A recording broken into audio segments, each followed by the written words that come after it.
Labrīt, labdien, labvakar, vienalga, kad skatāmies. Manuprāt, šī būs tāda īsiņā epizode numur 10. Vienkārši gribējās parādīt šo to, īstenībā gribējās parādīt to, kā instalē lielās kompānijas, lielās kompānijas. Tā īstenībā bija diezgan normālā kompānija, izskatās, viņam arī ir savs veikals, kas pārdot arī drošības sistēmas un vispārējais. Un viņi ir instalējuši šobrīd manam esošajam klientam kameras, kuras es atbraucu pārtaisīt. Darbs bija vakar. Es tagad piebraucu viņam klāt, man vēl 20 minūtes ir, lai pabeigtu. Īstenībā pabeigtu, man jāpieslēdz viņam internets un jāuzliek clouds, mākonis tieši sistēmai un pieslēgts viņam telefonam visu, lai strādā. Un jānomaina kamerām pozīcijas, lai pārklāj to, ko jāpārklāj. Tā īsumā. Tātad, jā, es parādīšu īstenībā, kā izskatījās oriģinālās kameras, kas tika instalētas ar to kompāniju. Bet, kad es atbraucu viņiem apskatīties darbu un pateikt, cik tas viss viņiem izmaksās, cik vizuāli varēju redzēt, vadi bija diezgan labā stāvoklī, diezgan solīdi tādi, teiksim, profesionāli vadi tika izmantoti, vismaz to, ko es redzēju. Un tā es viņam pateicu, lai paturētu to cenu mazāku, es izmantošu esošos vadus, un ja būs kaut ko jāsalabo, tad salabosim, ja būs kaut ko jāpārvelk, pārvelksim. Un kaut kā tā. Bet, no pirmā acu skatiena, teiksim, tā izskatījās diezgan labi. Protams, tie štekerīši nebija pievienoti diezgan labi. Es redzēju, tur limenta bija aptīta apkārt un tā tālāk, bet, vadi paši izskatījās ok. Tā kā es vakar atbraucu un sāku ņemt nost visu atvienot, tad uzreiz nogriezu visus galus, uzliku jaunus galus, izgāju ārā, un man priekšā divas kameras, viņas, protams, jūs redzēsiet, arī viņas vadi ir uzlikti uz skiegeļiem, var redzēt vadus, viņi nav ievilkti tik tā, lai nebūtu redzami. Tika izmantot elektriskās tās junction boxi, ja, kas man nepatīk, un ko man nepatīk izmantot. Es esmu izmantojis viņus, kad klients negribēja maksāt par profesionālām, teiksim, tām bāzītēm, ja, jo ir klienti, kuri pasaka, ka viņi ir nopirkuši kaut kur eBayā vai nes kaut kur vēl. Un jāinstalē tā, kā ir, bet tu nevari atstāt, piemēram, tos vadu galus, savienojumus vienkārši, lai lietus līst viņam virsū. Jāieliek kaut kādā, īstenībā būtu labi, ja būtu bāzīte oriģinālā, bet, tā kā oriģinālās bāzītes citreiz nav, tad ir jāizmanto elektriskās tās kastes, jā.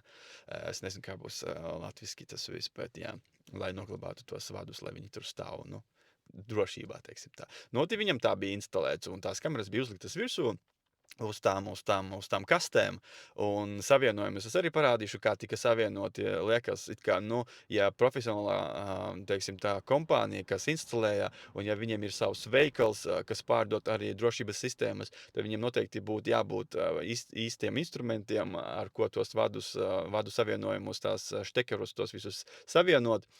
Bet, izskatījās, ka tika izmantoti, bet, tādi gali, kā tur atstāt, jūs redzēsiet, man ir nofilmēti daži video maziņie, un tā tālāk.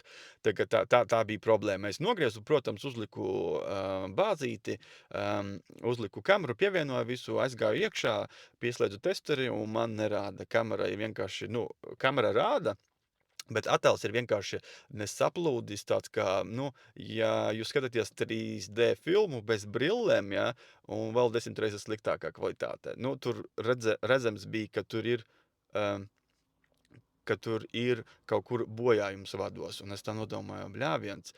Tagad es pačakarēšu ar tiem vadiem, vajadzēja laikam uzreiz pārvilkt jaunus vadus un ielikt tos cenā. Bet, domāju, labi, paskatīšos vizuāli. Sāku staigāt apkārt, izrādās, ka vadi ir novilkti pa jumtu un apkārt jumtam, nevis caur loftu, bet vienkārši apkārt. Un tad viņi aiziet pie trubas, kur notek caurulē, ja, un tur piestiprināti un aiziet uz apakšu caur sienu iekšā.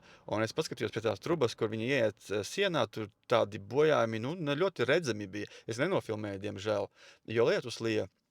Gribējās ātrāk nokost un pārbaudīt, bet man ir video, kur es esmu nogriezis vadus un testēju viņus ar testeri. Un tas ir tā atgriezumā vieta, un abām kamerām bija sabojāts. Tur var redzēt pārlocīts, kaut kā izraut, ierauts, es pat nezinu, kā izstāstīt, bet tas vads bija ļoti bojāts. Es nogriezu, iztestēju, man rāda normāli kameras, es pagarināju tos vadus, uzliku štekerus un savienoju visus vadus, kā jāsavieno. Pieslēdzu, kamera strādā. Viss super, divas kameras ok. Tad vēl palika divas kameras. Tam nebija diezgan oriģināls vats, teiksim, oriģināls. Bija oriģināls vats izmantots, no kita. Kit vats, es viņus tā saucu. Tie ir standarta vadi, kas nāk no fabrikas, kur ražo tie vadi. Tur jau viss ir savienots, visi gali, un viņi nav labā kvalitāte, viņi ir diezgan tādi tieviņi, un tādi vadi tika izmantoti pārējām divām kamerām. Vienam tāds resnāks, otram tāds tievais. Un tā bija problēma, jo viņi bija pagarināti diezgan gari. Un savienojumā vieta bija ielikta iekšā truba aptīta ar limlenti, un tur var redzēt, ka bija izrauts šis tas. Un tā es tur apskatījos, iztestēju, savienoju visu, un sanāca, ka strādā. Tā es pievienoju un pateicu klientam, ka, klausies, tur ir tā problēma. Viņš saka, jā, es zinu, es tur pats mēģināju kaut ko darīt. Un saka, es ieliku viņus trubā iekšā, lai ūdens netek. Ko it kā izdarīja pareizi īstenībā. Bet vajadzētu ielikt viņu iekšā kaut kādā kastē, vai pat ieliet ar kādu gēlu, kas to mitrumu, teiksim, aiztur. Ja? Kā elektrika izmanto.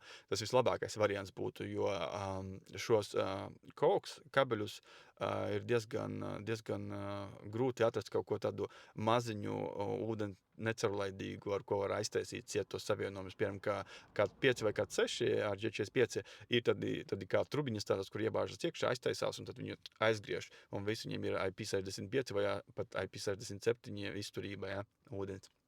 Bet šitiem koks vadiem, teiksim, antenas vadiem, jā, viņi tā izskatās kā antenas vads, viņš arī ir tā īstenībā. Ar tiem diezgan grūti, jo tur ir vajadzīgs kaut kas lielāks. Bet es viņam pateicu, ka es apskatīšos kaut ko internetā, varbūt nopirkšu viņam un savienošu. Bet, galu galā darbs tika pabeigts, vakar viss savienots, viņš happy ar kvalitāti, un tagad es atbraucu pie viņa un uzlikšu viņam to internetu, pieslēgšu pie mobilā telefona. Lai viss strādā. Bet, jā, kvalitāte nebija diezgan laba. Ja gribētos labāk, un vismaz no kompānijām, kas nodarbojas ar drošības sistēmām. Jā, un es nedomāju, ka viņiem būtu žēl maksāt, jo es viņam pateicu cenu, viņš teica, ok, viņš pat reiz nepaprasīja, kāpēc tik maz, viņš pateica, kāpēc tik maz pat īstenībā. Un es viņam pateicu, tā kā tu man biji, rekomendēts no mana cita esošā klienta, es tev uzmetu oferīti. Viņš tā, super. Un tā, bet, viņš nereizi par cenu, neko nepateica. Tā kā nedomāju, ka viņam būtu problēma toreiz arī maksāt, kad pirmoreiz viņi instalēja. Nezinu. Tā kā kaut kā tā. Paldies, ka noskatījāties, un tiekamies citā video. Čau!